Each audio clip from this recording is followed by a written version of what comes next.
அல்லாஹ்வுடைய வேதங்கள், அல்லாஹ்வுடைய தூதர்கள், ரசூல்மார்கள் அவர்கள் மீதான நம்பிக்கையை பற்றி ஷேக் சாலிஹ் அல் உசைமின் ரஹ்மஹுல்லா அதற்கடுத்து விளக்குறாங்க. இது ஈமானுடைய 3வது 4வது தூண்.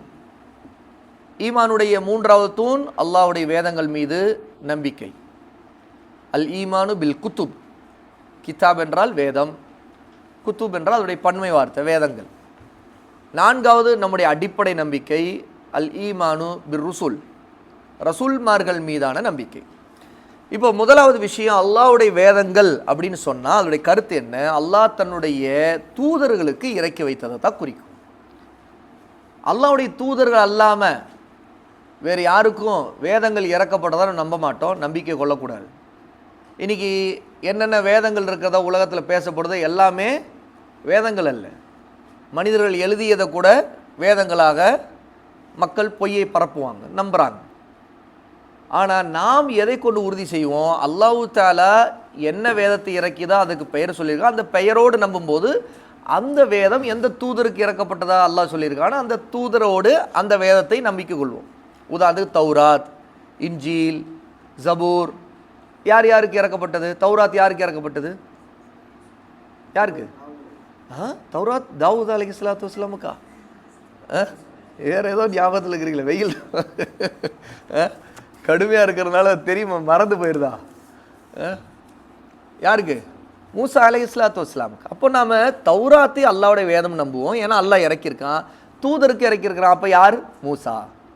ஆனால் சில வேதங்களுக்கு அந்த வேதங்களுடைய பெயரும் நமக்கு தெரியாது, தூதருடைய பெயரும் தெரியாது. அப்போது பெயர்கள் தெரியல, வேதங்களுடைய பெயர் தெரியல, எப்படி தூதருடைய பெயரை அறிய முடியும்? ஏன்னா இன்ன வேதம்னு சொல்லப்பட்டிருந்தால் தான் அந்த தூதர் யாருன்னு தெரிஞ்சால் தான் நம்ம நம்பிக்கை கொள்ள முடியும். ஆகவே தான் ஆதாரம் இல்லாமல் எந்த ஒரு ஒன்றையும் நம் வேதமாக நம்பிக்கை கொள்ள மாட்டோம். அதனால தான் இன்று முஸ்லீம் அல்லாதவர்கள் நம்பிக்கை கொள்ளக்கூடிய, உதாரணத்துக்கு பகவத்கீதை, இந்த மாதிரி என்னென்ன சில புதிதாக வேதங்களாக மக்கள் நம்புகிறாங்களோ அதையெல்லாம் நம்ம வேதமாக நம்ம நம்பிக்கை கொள்ள மாட்டோம். ஏன்கிட்ட ஆதாரம் இல்லை அதுக்கு.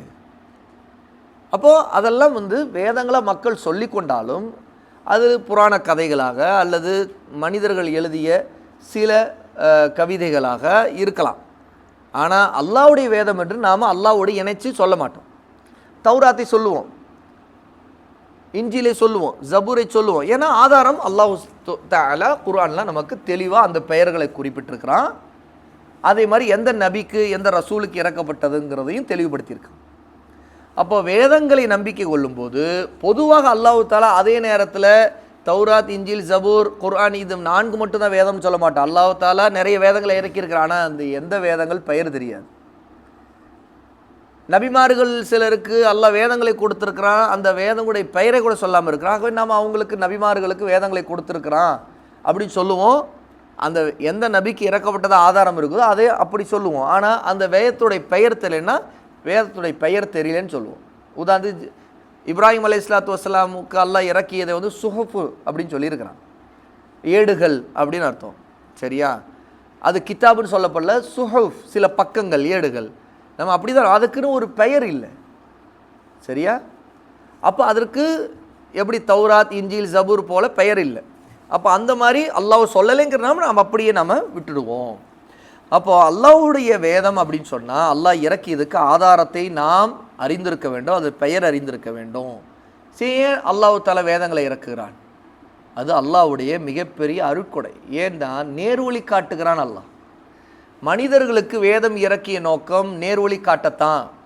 அல்லாஹ்வை எப்படி வணங்க வேண்டும், அவனுக்கு பிடித்தது எது, பிடிக்காது எது, இதையெல்லாம் சொல்லிக் கொடுக்க, வழிகேட்டிலிருந்து பாதுகாக்கத்தான் அல்லாஹ் தஆலா வேதங்களை இறக்கியிருக்கிறார். அப்போ வேதம் இறக்கப்பட்ட நோக்கம் நீதியை நிலைநாட்டி நேர்வழி காட்டுவதற்கு, தௌஹீதை தெளிவுபடுத்துவதற்கு. அதன் மூலமாக அல்லாஹ் தஆலா இந்த உலகம், மறு உலகம், இதனுடைய பாக்கியத்தை, நன்மைகளை நம்ம அடைய வேண்டும் என்று அல்லாஹ் விரும்புகிறான். ஆகவே தான் அல்லாஹ் தஆலா வேதங்களை இறக்கியிருக்கிறான்.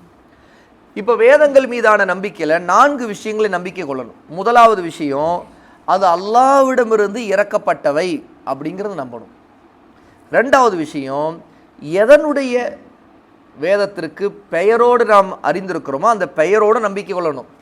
உதாரணத்துக்கு தௌராத் மூசாவுக்கு, இன்ஜீல் ஈசாவுக்கு, ஜபூர் தாவூத் அலைஹிஸ்ஸலாத்து வஸ்ஸலாமுக்கு இப்படி பெயர்கள்.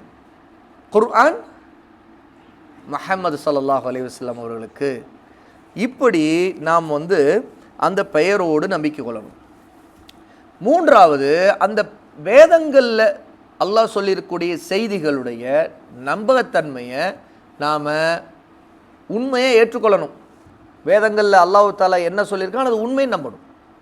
ஏன்னா வேதங்கள் நம்பிக்கைக்குரியவை தான், உண்மை நம்பணும். அப்போ குர்ஆனில் உள்ள செய்திகளையும் இதற்கு முன்னாடி அல்லாஹ் இறக்கிய வேதங்களில் உள்ள செய்திகள் நம்பிக்கை கொள்ளணும். ஆனால் அந்த வேதங்களில் மாற்றப்படாததை தான் நம்பணும். மாற்றப்பட்ட பொய்யானதை, கட்டுக்கதைகளை, உதாரணத்துக்கு தௌராத், இன்ஜீல், ஜபூர் இதெல்லாம் பைபிள் போல் மாற்றிட்டாங்க அந்த மக்கள். அப்போ பைபிளில் பொய் உண்மை ரெண்டுமே கலந்து தான் இருக்குது. அப்போ மாற்றப்பட்டு விட்டது பைபிள், அதாவது தௌராத், இன்ஜீல், ஜபூர்லாம் மாற்றப்பட்டு விட்டது. அப்போ அதை நாம் குர்ஆனுக்கு முரணான விஷயங்களை அதில் இருக்குதுன்னு நம்ம அறிய வரும்போது அந்த முரணான விஷயங்களை உண்மையை நம்பக்கூடாது. அப்போ நாம் அதையெல்லாம் மாற்றப்பட்டு விட்டது நம்பிக்கை கொள்ளணும். நான்காவது விஷயம், இப்போ நம்ம பின்பற்ற வேண்டியது குர்ஆனை மட்டும்தான். முந்தைய வேதங்களில் உள்ள செய்திகளை பார்த்து பின்பற்றக்கூடாது. ஏன்னா அதெல்லாம் காலாவதி ஆயிடுச்சு, இனி செல்லாது. முந்தைய வேதங்கள் உள்ள செய்திகள், சட்டங்கள் அதை நாம் பின்பற்ற மாட்டோம். ஏன்னா நாம் இறுதியாக அல்லாஹ் தஆலா மனிதகுலம் முழுமைக்கு இறக்கி இருக்கக்கூடிய குர்ஆனை தான் பின்பற்ற வேண்டுமே தவிர முந்தைய வேதங்கள் இருக்கிற செய்திகளை நம்ம அறிந்து கொள்ளலாம். அதில் உண்மையாக இருக்கிற செய்திகள்ங்கிறத குர்ஆன் உறுதி செய்த செய்திகளை உண்மை நம்புவோம். குர்ஆனுக்கு முரண்படக்கூடிய செய்திகளை பொய்ன்னு நம்புவோம். குர்ஆனிலும் சுன்னாவிலும் எது பற்றியும் தெளிவுபடுத்தப்படாமல், ஆனால் அந்த வேதங்களில் இருக்கிற செய்திகளில் அது உண்மையாக பொய்யான்னு எதுவும் உறுதி செய்ய முடியாமல் இருக்கிற செய்திகளை நாம் மௌனம் காப்போம். அதை நாம் மறுக்கவும் மாட்டோம், அது உண்மைன்னு சொல்ல மாட்டோம். புரியுதா? 3 நிலை தான். முந்தைய வேதங்களில் இருக்கிற செய்திகளை நம்ம எப்படி முடிவு செய்யணும்? முதல் விஷயம், அதில் இருக்கிற உண்மையான செய்திகளை நம்ம எதை வைத்து உறுதி செய்வோம்னா குர்ஆனிலும் சுன்னாவில் இருக்கிற செய்திகள் அதில் இருந்ததுன்னா அது உண்மைன்னு சொல்லுவோம். ரெண்டாவது, அதில் உள்ள பொய்யான செய்திகளை நம்ம அடையாளப்படுத்துவோம். எப்படி? குர்ஆனுக்கு சுன்னாவுக்கு முரணாக அது எதிராக இருந்துச்சுன்னா அப்போ பொய்ன்னு சொல்லுவோம். உதாரணத்துக்கு முந்தைய வேதங்களில் இப்போது கிறிஸ்தவர்கள் ஈசா அலைஹிஸ்ஸலாத்து வஸ்ஸலாம் அல்லாஹ்வுடைய மகன் எழுதி வச்சுருக்கிறாங்க. அப்போ அது பொய்ங்கிறது எப்படி தெரிஞ்சுக்கிட்டோம்? லம் எலிது வலம் யூலதுன்னு அல்லாஹ் சொல்கிறான். அவன் யாரையும் பெறவும் இல்லை, யாராலும் பெறப்படவும் இல்லை. அல்லாஹு அஸ்ஸமத், அவனுக்கு எந்த தேவையும் இல்லை. அப்படி இருக்கும்போது அல்லாஹ்வுக்கு மகன் உண்டுன்ட்டு ஈசா அலைஹிஸ்ஸலாத்து வஸ்ஸலாமை கிறிஸ்தவர்கள் எழுதி வச்சிருக்கிறாங்க அறியும் போது நம்ம என்ன சொல்லுவோம்? அது பொய்ன்னு சொல்லுவோம். ஏன்னா தெளிவாக குர்ஆனுக்கு சுன்னாவுக்கும் முரண்படுது. சரி, ஈசா அலைஹிஸ்ஸலாத்து வஸ்ஸலாம் மரியமுக்கு பிறந்தார்கள் அப்படிங்கிற செய்தி பைபிளில் இருக்கா இல்லையா? இருக்குது. அதை நம்ம உண்மைன்னு தான் சொல்லுவோம். ஏன்னா ஈசா அலைஹிஸ்ஸலாம் மரியம் அலைஹிஸ்ஸலாமுடைய மகன் தாங்கிறதுல எந்த சந்தேகம் இல்லை. மரியமுக்கு ஈசா அலைஹிஸ்ஸலாம் பிறந்தாங்க அப்படிங்கிறது குர்ஆனை கொண்டு நம்ம உறுதிப்படுத்த முடியும். ஏன்னு கேட்டால் அதைத்தான் பைபிள்னு சொல்லுது. ஆனால் குர்ஆன் சொல்லியிருக்கிறதா சொல்லியிருக்குது. அப்போ அது உண்மைன்னு சொல்லுவோம். ஆனால் இதே 3வது நிலை இருக்குது. மரியம் அலைஹிஸ்ஸலாத்து வஸ்ஸலாம் வாழ்ந்ததை பற்றி சில விவரங்கள் நமக்கு குர்ஆனிலும் சுன்னாவிலும் சொல்லப்படலை, ஆனால் பைபிளில் இருக்குது. அது உண்மையாக பொய்யான்னு குர்ஆன் சுன்னா வச்சு நம்ம உறுதி செய்ய முடியல அப்படின்னா நம்ம அமைதியாக இருப்போம். அல்லாஹ் தான் அறிந்தவன். அது உண்மையாகவும் இருக்கலாம் அல்ல பொய்யாகவும் இருக்கலாம். நாம் உண்மைன்னு உறுதிப்படுத்தவும் மாட்டோம், அது பொய்ன்னு மறுக்கவும் மாட்டோம், அமைதியாக இருப்போம், அல்லாஹ்வோட விட்டுருவோம். ஏன்னா ஆதாரம் இல்லை அதை பற்றி உறுதி செய்யறதுக்கு. அது உண்மையாக பொய்யான்னு உறுதி செய்யறதுக்கு ஆதாரம் இல்லை. இந்த மாதிரி எந்தெந்த இடத்துல எல்லாம் நமக்கு குர்ஆன் சுன்னாவில் இல்லாத தகவல்கள் முந்தைய வேதங்களில் இருக்கிறதா பார்க்குறோமோ அந்த தகவல்கள் உறுதி செய்ய முடியலையோ அப்போ இந்த நிலையை கடைபிடிப்போம். இதுதான் முந்தைய வேதங்கள் இருக்கிற செய்திகளை நாம் அணுகக்கூடிய முறை. அப்போ இந்த அடிப்படையில் நாம் 4வது விஷயத்தை புரிஞ்சுக்கணும். ஆனால் பின்பற்ற வேண்டியது எல்லாமே நம்ம குர்ஆனை சுன்னாவை தான் பின்பற்றணும், இதில் உள்ள சட்டங்களை தான் பின்பற்ற வேண்டும். இந்த 4 விதமான நம்பிக்கைகள் மிக முக்கியமான வேதங்களை பற்றி நம்பிக்கைகள்.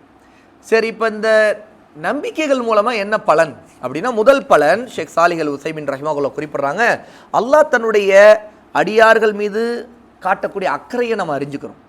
அல்லாஹ் நேர்வழி காட்டணும் அப்படின்னு தன்னுடைய அடியார்களுக்கு வேதங்களை இறக்கியிருக்கான அல்லாஹ் நம்ம மீது அக்கறை காட்டியிருக்கிறான், அன்பு காட்டுறான் அப்படிங்கிறது. ரெண்டாவது, அல்லாஹ்வுடைய ஷரியத்தில் இருக்கக்கூடிய நுட்பம், ஹிக்மத்தை நம்ம அறிஞ்சுக்கிறோம். அதாவது ஒவ்வொரு சமுதாயத்துக்கும் அவரவுடைய நிலைமைக்கு ஏற்ற மாதிரி அல்லாஹ் சட்டங்களை இறக்கியிருக்கிறான், மன்ஹஜ் வழிமுறை இறக்கியிருக்கிறான், ஷரியத்தை இறக்கிறான். லிகுல்லின் ஜஅல்னா மின்கும் ஷிர்அத்தன் வ மின்ஹாஜா. அல்லாஹ் தஆலா 5வது சூராவுடைய சூரா அல் மாயிதாவுடைய 48வது ஆயத்தில் குறிப்பிட்றான், உங்களில் ஒவ்வொரு சமுதாயத்திற்கும் மார்க்கத்தையும் வழிமுறையும் அமைத்து தந்திருக்கிறோம்.